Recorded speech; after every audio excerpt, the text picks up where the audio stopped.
Oi, gente, hoje eu vou mostrar qual é a cola que eu uso e o creme que eu uso pra fazer slime. Então, solta a abertura.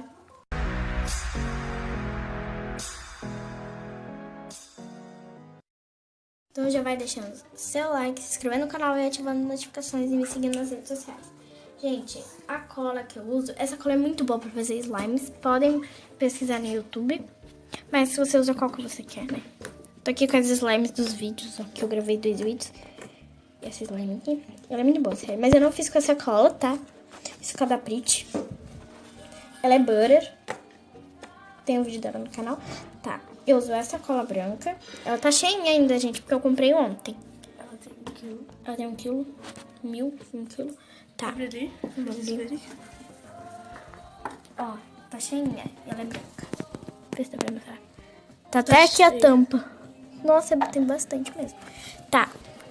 Eu uso essa cola da Radex, branca. Fala que eles não estão te patrocinando. Né? É, eles não estão me patrocinando, mas é só pra mostrar mesmo, porque pra vocês saberem. Creme. Esse aqui pra deixar a slime mais molinha. Fala que o Boticário também não tá te... É, o Boticário também não está me patrocinando. Pra quem não sabe, isso aqui é do Bom Boticário, tá? É. Esse desenho é muito bom. Muito bom, Olha né? aqui, ó. Então tá bem pouquinho. Tá? Então, gente, esse foi o vídeo, só pra mostrar mesmo. Então, espero que vocês tenham gostado e tchau!